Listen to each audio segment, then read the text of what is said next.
Scott Noble, co-creators of Wealth with No Regrets, sitting here with our friend Cleve Hill, trust and estate attorney. Let's talk about trust.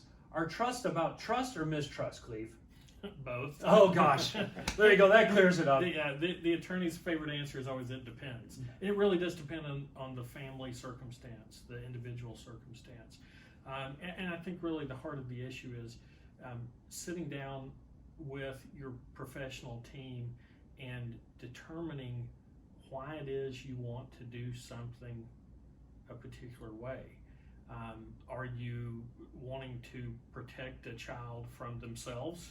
You know, an adult child maybe who's horrible with managing finances. Are you protecting the child from a bad spouse decision that they've made? And that one, for example, drives a lot of the planning that we do with clients with adult children.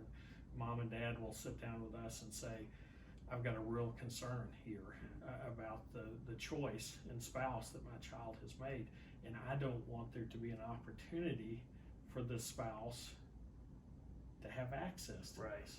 And so a lot of times it is about mistrust, and that's okay.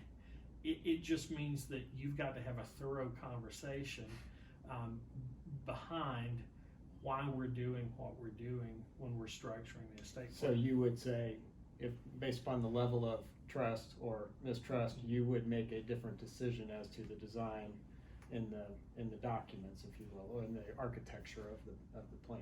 Yeah, exactly.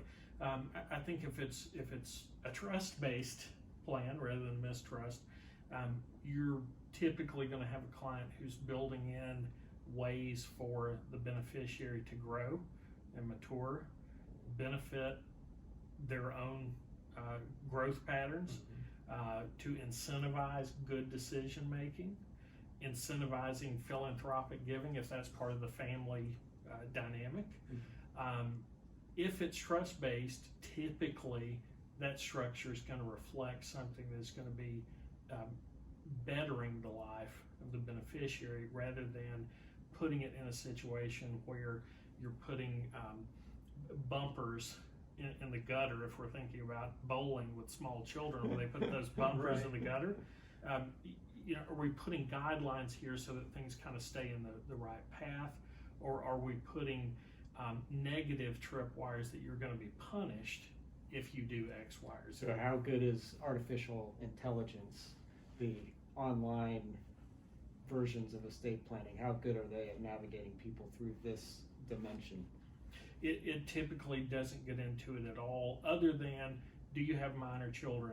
Would you like to hold their share in trust? And then it's going to have a predetermined, you know, pathway for that to be managed. Not very helpful. Not very helpful. It's not helpful at all.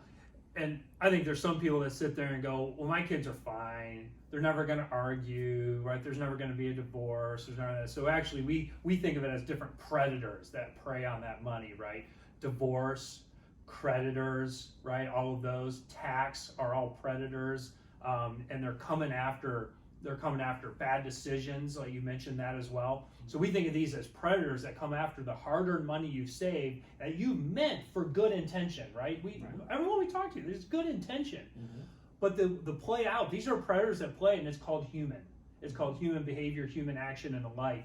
And so what you want to do in that, as we think about it for clients, is let's put up a moat around that money. Just like they do in a castle. They put a moat around that castle and protect that castle, which is your wealth, from those predators. And that's what we're talking about. And you can do that through a legal doc that is more trust-based, but still protecting from those predators, because you never know what life will bring over the decades ahead, right? Absolutely. So super important. So if you don't know for yourself whether or not you have a moat around your assets for you, for your family, and for generations to come, you need to figure it out. You need to get a consultation and know exactly where you stand today and what kind of parts of a moat you need to put in place or not. And whether you want to put a drawbridge over the moat, right? Well said. Right, which is possible also. So lots of dynamics to consider that you need to investigate for yourself.